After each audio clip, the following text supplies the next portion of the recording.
Buenas noches, soy Julio Ligorría y esto es Destino 2011. Esta noche haremos un programa diferente al que solemos producir. Tenemos dos invitados de excepción para explorar juntos aspectos variados de la realidad nacional. Presentaré inicialmente a uno de los analistas políticos más notables de los últimos años. Es un doctor en Ciencias Políticas y Sociales de la Universidad Pontificia de Salamanca. Posee 2 diplomados avanzados en Estudios Políticos y Relaciones Internacionales. Sus escritos sobre la realidad nacional ilustraron durante buen número de años a los lectores de Prensa Libre. Es catedrático universitario y se le considera, sin duda alguna, uno de los aspirantes lógicos a dirigir los esfuerzos por construir una mejor sociedad, no solo desde las aulas, sino desde su tribuna como pensador a profundidad. Me complace presentarles al doctor Francisco Beltranena. Pancho, muchas gracias por participar esta noche con nosotros. Muchas gracias, Julio. Como en todos los programas, tenemos la fotografía de nuestro artista guatemalteco Juan Carlos Menéndez. Esta vez es una fotografía que nos ilustra la felicidad de los niños, una felicidad que realmente quisiéramos fuera real en todo el país. Y hablando de ello, yo quisiera ver cuál es tu lectura del principal problema que enfrenta Guatemala en este proceso preelectoral. En este momento creo que el principal problema lo genera el hecho de que confundimos el concepto de las campañas anticipadas y todo el ruido que sucede con la realidad del teatro de operaciones electorales que está caminando. No nos hemos querido dar cuenta de que la población, la democracia y los componentes que han participado y participan en ella han crecido y requieren de más tiempo, de más participación. Y queremos ser más papistas que el Papa, esa es la pura realidad. Por ejemplo, la lectura que se está haciendo actualmente, esta de que si el Tribunal Supremo debe castigar o no castigar, me parece verdaderamente injusta. En este momento ya se están realizando las asambleas municipales y departamentales y están programadas las asambleas generales para elegir candidatos a elección popular. Y eso que hasta el 2 de mayo, supuestamente, va a iniciarse la campaña electoral. ¿Cómo va a hacer un partido político dentro de su propio proselitismo para tener una buena escogencia de candidatos, una participación real, si no tiene actividad política? Y entonces acá creo que se está demonizando uno de los elementos más importantes que precisamente van a hacer que estos jóvenes puedan tener una sonrisa en el futuro, que es que su nación, su país, tenga una participación política, que la vida la tengan en comunidad política y que las decisiones sean consensuadas para que ese futuro al que ellos aspiren sea de sonrisa, de alegría y de felicidad. Muy bien, estoy totalmente de acuerdo, pero hay una ley y hay un reglamento.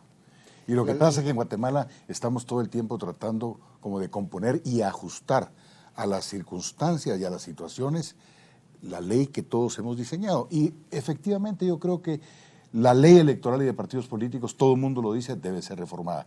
Pero si ese es un problema hoy en día, ¿cómo enfrentarlo? Es que no es un problema en sí misma. El problema está en las definiciones que el órgano debe hacer. El órgano Tribunal Supremo Electoral debe tener el valor para entender en conceptos de presente cómo debe reglamentar la normativa, qué es proselitismo y cuál es la demanda que hay sobre el proselitismo para poder diferenciarla del proceso de campaña política.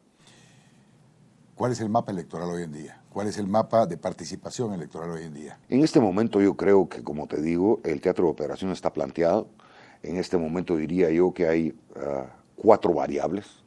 Las variables que están influyendo mucho en el escenario son: 1, candidatos partidos. La segunda variable sería los escenarios de participación, quién puede participar, quién no. Y creo acá que esto es mucho más doloso que la propia ley electoral y de partidos políticos, que algunos consideran, como tú lo hacías, que puede estar siendo violada. Yo creo que la Constitución Política de la República está siendo violada, pero ahí nadie le ponemos mucha atención porque el tema... Se ha dicho que... Pero no le estamos poniendo la atención adecuada, no estamos viendo en el marco de la historia y el marco de lo taxativo de la Constitución Política de la República. No así en el caso de la ley electoral y de partidos políticos, con la separación entre la parte de proselitismo y de campaña política. Otro elemento que creo yo es el concepto de los medios de comunicación, que como el tuyo forman opinión, y por otro lado lo que va a hacer el efecto de la percepción en las encuestas. Esto lo digo por una razón, porque hay 2 grandes escenarios que están caminando y lo veo como una estrategia muy bien planificada por parte de algunos sectores. La primera de ellas es que en el escenario político tenemos un candidato que está muy en avanzada, de acuerdo a los datos estadísticos recolectados que tengo yo de los últimos 24 meses de mediciones. Otto Pérez Molina se encuentra dentro de su nivel de techo en un margen de 47 a 52%. Eso con votación inducida en la encuesta. En un lejanísimo segundo lugar está Sandra Torres, entre 9 y 12. Y muy por debajo, en niveles de 5 a 7, Harold Caballeros y Eduardo Sugar. La instancia es, ¿se logra sobrepasar al segundo lugar a través de una alianza? ¿O el segundo lugar, es decir, Sandra Torres, va a la competencia con Otto Pérez Molina, que es condiciones totalmente diferentes del escenario? Si en los próximos 2 meses, febrero y marzo, no logran las encuestas demostrar que un Harold Caballeros, un Eduardo Sugar, en el conjunto de la operativización han crecido en su intención de voto, Sandra Torres se va a consolidar en segundo lugar con un pronóstico del orden entre los 18 y el 22% de los votos. Pero el resultado es que por primera vez podríamos estar viendo la elección de un presidente de la República en primera vuelta.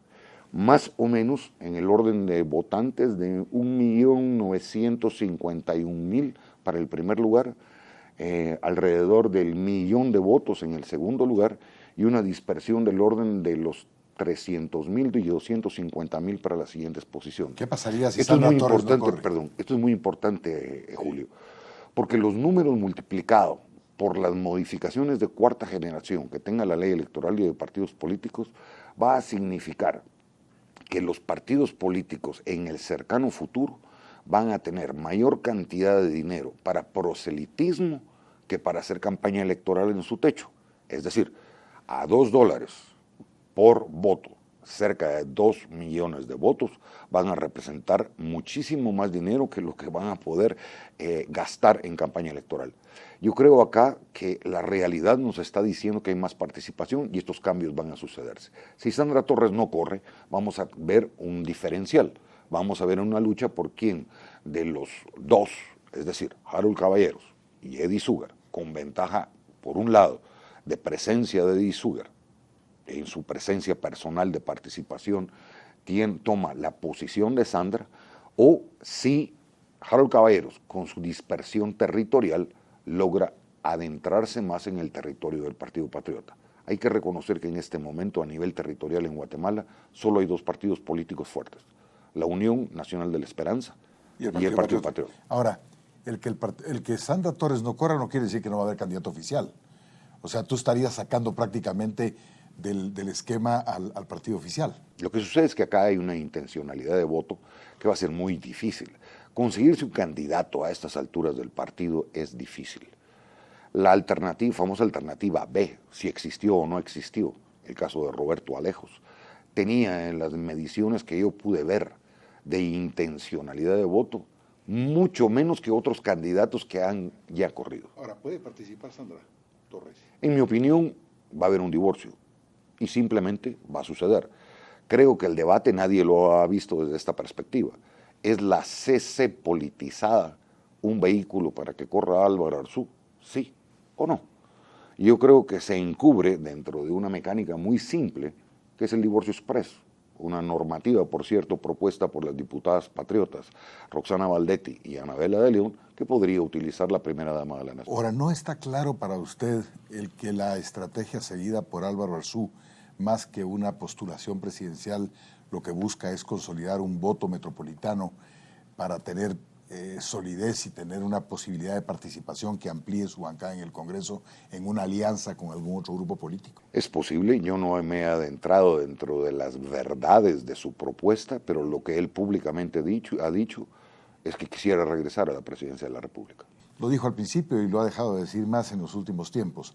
Ahora habla de retomar un camino y de plantear toda una ruta nueva en el país. Yo más bien creo que va hacia una alianza. Es la versión que habla Gustavo Berganza en una de las columnas del diario El Periódico. Dice: la alianza entre el sector empresarial, Harold Caballeros y Álvaro Arzú, pretende consolidarse con el fin de disminuir las posibilidades, primero, en mi opinión, de que Sandra Torres pueda correr otra vez. Es una columna que no quisiera ni siquiera citar porque es absolutamente especulativa. Y por cierto, muy dañina. Nos quedan unos minutos y quisiera yo que nos dijeras cuál debiera ser en este momento el escenario dentro del cual se debieran mover los partidos políticos de cara a un pacto nacional antes de las elecciones, en términos de reformas tributarias, en términos de recomposición del sistema de justicia, en términos de lucha contra el crimen organizado y en términos de mejorar las condiciones de seguridad ciudadana. Yo creo que la gente es planteada. Yo no solo veo esos elementos. Yo creo que la reforma fiscal debería darse. El desgaste para el próximo gobierno sería terrible comenzar con una reforma fiscal. Yo creo que debe llegarse por consenso. Pero me es para mí muy relevante mencionar un elemento. Si queremos un cambio real en el accionar del Ejecutivo, hay una reforma que hay que hacer, la del Ejecutivo para permitir el Ministerio de la Presidencia. El Ministerio de la Presidencia ha sido propuesto, sin embargo, hay 17 leyes más o menos que hay que modificar, pero que necesitarían para que la Presidencia de la República pueda entrar en el proceso de descentralización y ejecutar verdaderamente la función del Ejecutivo. Ya. Rápidamente, ¿hay condiciones para un gran acuerdo nacional preelectoral?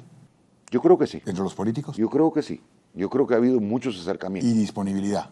Muchísima disponibilidad porque hay mucha madurez en el sistema. Pancho, muchísimas gracias por tu participación. Esperamos tenerte en un programa completo. Volvemos con ustedes y con el doctor Fernando Carrera, que nos acompaña en el siguiente segmento de esta noche en Destino 2011.